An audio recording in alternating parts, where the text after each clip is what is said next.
지난 시즌 슈퍼볼 우승팀 시애틀 시옥스는 많은 전문가들로부터 트레이닝 캠프가 시작하기 전 작년보다 약해졌다는 평가를 받았습니다. 슈퍼볼 MVP는 팀을 떠났고 공격을 설계했던 코디네이터도 사라졌습니다.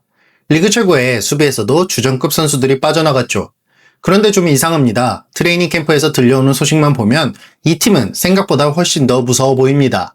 과연 시애틀은 새로운 왕조를 시작할 수 있을까요? 아니면 정상에 오른 직후 가장 비싼 대가를 치르게 될까요? 마이크 맥도날드는 단순히 좋은 선수들을 모은 게 아니었습니다.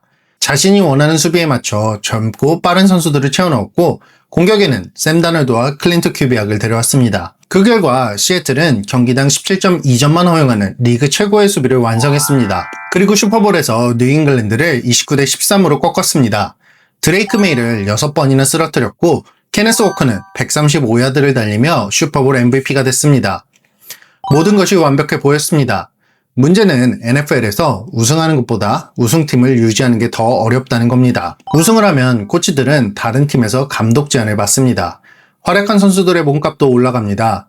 일정은 어려워지고 모든 상대가 시애틀을 잡기 위해 시애틀을 더 연구합니다. 쉽게 말해 지난해까지 시옥스가 몰래 만든 슈퍼팀이었다면 올해는 더 이상 숨을 곳이 없습니다. 이제 시애틀은 다른 팀들에게 반드시 잡아야 하는 디펜딩 챔피언일 뿐입니다. 그리고 그 부담은 공격에서 먼저 시작됩니다. 여러분이 방금 면허를 땄는데 최고급 스포츠카를 준다면 어떨까요? 시동도 못 걸 수 있고 첫 코너에서 바로 사고를 낼 수도 있겠죠. 그게 바로 시옥스의 오펜스 코디네이터인 브라이언 플로리입니다. 플로리는 지난 시즌 시애틀 공격을 이끌었던 클린트 큐비악의 후임입니다. 플루리는 샌프란시스코에서 카일 시넌과 함께 일했고 타이트엔드 코치와 런게임 코디네이터를 맡았습니다. 문제는 플루리가 NFL에서 정식으로 플레이콜을 하는 것이 이번이 처음이라는 겁니다. 우승 후 오펜스 코디네이터 교체 후 다음 시즌 좋지 않은 모습을 보여준 이글스를 보면 코디네이터가 어쩌면 시옥스의 올해의 가장 중요한 키일 것입니다. 시옥스는 공격을 완전히 바꾸지 않았습니다. 큐비악이 만든 러싱과 플레이 액션의 기존은 유지하고 여기에 플로리의 아이디어를 추가하고 있습니다. 감독인 맥도날드 또한 25년을 확장한 26년 버전의 시옥스 오펜스로 정의할 정도입니다. 지난해 공격을 복사한 것도 아니고 그렇다고 처음부터 다시 만드는 것도 아닙니다. 좋은 집을 부수지 않고 내부 인테리어만 조금 더 바꿨다고 보면 될 것 같습니다. 그리고 현재까지 가장 긍정적인 부분은 샘 다널드입니다. 지난 시즌 초반만 해도 다널드는 새로운 공격을 배우는 단계였습니다. 하지만 올해는 같은 공격 라인과 대부분의 리시버들이 돌아왔습니다. 그래서인지 캠프에서 공격의 준비 속도가 지난해보다는 확실히 빠르다는 평가가 나오고 있습니다. 특히 맥도널드의 복잡한 블리츠를 상대하면서도 다널드가 압박을 빠르게 인식하고 적절한 공격으로 바꾸는 장면이 늘었습니다. 매일 리그 최고의 수비를 상대하는 것은 꽤 괴로운 일입니다. 하지만 시험 공부를 할 때 매일 최고 난이도의 문제만 풀면 실제 시험지가 조금은 편하게 느껴질 수도 있습니다. 그리고 다널드에게는 새로운 무기도 생겼습니다. 정확히 말하면 새로운 선수는 아닙니다. 바로 라시드 샤이드입니다. 샤이드는 지난 시즌 중간에 합류해 리턴 게임과 딥볼 원툴이라는 부정적인 평가도 받았습니다. 하지만 올해는 다릅니다. 다널드와 샤이드는 오프 시즌부터 호흡을 맞췄고 캠프에서도 계속 다널드와의 케미를 쌓고 있습니다. 지난 시즌 시애틀 패싱 게임은 잭슨 스미스 은직바에게 지나치게 집중되었습니다. JSN의 타깃 점유율은 거의 36%였습니다. 그런데 샤이드의 비중이 늘어난다면 상대는 JSN에게 집중하지 못합니다. 둘 다 막기 위해 수비가 퍼지면 가운데에는 쿠퍼컷과 타이트엔드가 기다리고 있습니다.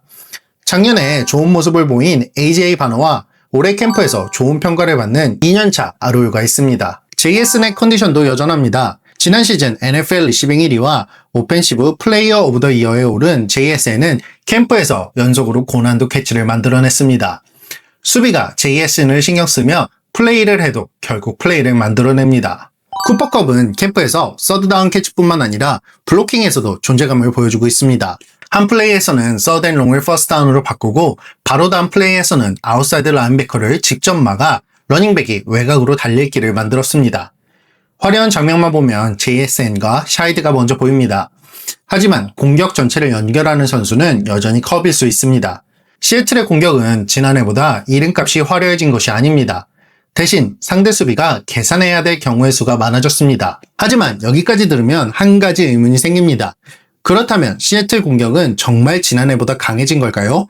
아직 그렇다고 말하기에는 어렵습니다. 가장 큰 이유는 케네스 워커입니다. 슈퍼볼 MVP, 워커는 캔자시티와 3년 계약을 맺고 떠났습니다. 시애틀도 워커를 잡고 싶었겠지만 러닝백에게 지급하기에는 상당히 큰 금액이었습니다. 더 큰 문제는 백업이었던 샤보네도 플레이오프에서 ACL을 다쳐 시즌 초반 출전이 어렵다는 겁니다. 그래서 시애틀은 드래프트 32순위로 노터르담의 자데리언 프라이스를 선택했습니다. 프라이스는 폭발적인 스피드와 패스 캐칭 능력을 보이고 있는데 캠프 초반에도 여러 차례 좋은 모습을 만들어냈습니다. 다만 패스에서 다널드를 보호하는 패스 블락 능력에는 아쉬운 모습을 보여주고 있습니다. 플로리는 아직 러싱 게임의 수준이 자신이 원하는 수준이 아니라고 말했습니다. 이게 시애틀 공격의 가장 큰 변수입니다. 다널드가 아무리 좋아도 러싱이 무너지면 플레이 액션의 위력도 떨어집니다. 지난해 워커는 오펜스 라인의 블로킹이 완벽하지 않아도 혼자 수비를 피하며 빅플레이를 만들 수 있었습니다. 올해 러닝백들은 블로킹이 설계대로 이루어져야 더 좋은 결과를 만들 가능성이 큽니다. 다행히 공격 라인은 지난해 한 스냅이라도 출전했던 선수 11명이 모두 돌아왔습니다. 그레이 제이블, 찰스 크로스, 에이브럼 루카스 등 기존 선수들의 경험이 쌓였기 때문에 ESPN은 오히려 시애틀 공격 라인이 지난해보다 좋아질 수 있다고 평가했습니다. 결국 러싱 게임의 성공 여부는 러닝백보다 공격 라인에 달려있을지도 모릅니다. 수비로 넘어가면 분위기가 다시 달라집니다. 보엠 아페와 코비 브라이언트, 타릭 울룬이 떠났지만 시애틀 수비의 핵심은 대부분 남았습니다. 작년 상대 쿼터백을 끊임없이 압박했던 핵심 디펜스 라인들이 그대로 있습니다. 레너드 윌리엄스와 바이런 머피 2세, 제일런 리드가 안쪽을 지키고 있고 드마커스 로렌스와 우체나 은호수, 데릭 콜이 바깥에서 압박합니다. 라인베커 어니스트 존스와 드레이크 토마스도 그대로입니다. 지난해 시애틀 수비가 강했던 이유는 단순히 스타가 많아서가 아닙니다. 수비 박스에 많은 선수를 집어넣지 않고도 러싱을 꾸준히 막을 수 있었습니다. 덕분에 세이프티들은 깊은 패스를 대비할 수 있었고 맥도날드는 같은 포메이션에서 훨씬 다양한 커버리지와 블리츠를 사용할 수 있었습니다. 그리고 올해 캠프에는 새로운 선수가 등장했습니다. 2년차 디펜스 라인맨 라일리 밀스입니다. 밀스는 무릎 부상 때문에 작년 정규 시즌에서 많은 스냅을 소화하지 못했습니다. 하지만 슈퍼볼에서는 상대 가드를 드레이크 메이 쪽으로 밀어붙인 뒤 두 선수를 함께 넘어뜨리는 엄청난 색을 기록했습니다. 올해 캠프에서 밀스는 계속해서 백필드에 침투하고 있습니다. 계속해서 오펜스 라인을 이기는 모습을 보여주며 캠프에서 인상적인 선수로 남아있습니다. 밀스가 캠프의 활약을 정규 시즌까지 이어간다면 시애틀은 베테랑들의 스냅을 관리하면서도 프론트의 파괴력을 유지할 수 있습니다. 여기에 바이런 머피까지 계속해서 오펜스 라인들을 뚫고 색을 기록하고 있다는 기사까지 나오고 있는 상황입니다. 라인베커진에는 작년 드레이크 토마스에게 주전에서 밀렸던 타이리스 나이티도 인터셉션과 패스 브레이크업을 기록하며 맥도날드 감독에게 무력 시위를 펼치고 있습니다. 쉽게 말해 시애틀 수비는 확실한 주전을 제외하고도 모두가 경쟁하고 있는 상황입니다. 다만 한 가지는 조심해야 됩니다. 리그 최고의 수비가 다음 시즌에도 같은 성적을 유지하는 경우는 생각보다 드뭅니다. 상대팀은 시애틀의 수비를 한 시즌 동안 분석했습니다. 지난해 잘 따라줬던 건강과 턴오버도 매년 반복된다는 보장은 없습니다. 그리고 공격이 러싱 게임에서 흔들리면 수비가 필드에 머무는 시간도 길어질 수밖에 없습니다. 26년 시애틀의 핵심은 수비가 또 리그 1위를 하느냐가 아닙니다. 수비가 지난해보다 조금 내려오더라도 공격이 그 차이를 메워줄 수 있느냐입니다.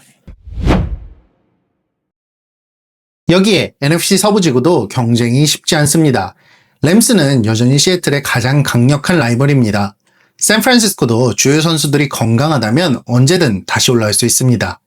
시애틀이 좋은 팀이라는 것과 시애틀이 NFC 서부 우승을 쉽게 차지한다는 것은 전혀 다른 이야기입니다. 플레이오프 진출 가능성은 매우 높게 봅니다. 다만 NFC 서부 우승은 램스와 시즌 마지막까지 경쟁할 가능성이 큽니다. 슈퍼볼 우승 확률도 충분히 있습니다. 다만 지난해처럼 모든 퍼즐이 완벽하게 맞아떨어져야 됩니다. 다널드가 25년 경기력을 유지해야 하고 플루리는 첫 플레이콜 시즌을 안정적으로 운영해야 됩니다. 프라이스와 러닝백들은 워커의 빈자리를 나눠서 채워야 합니다.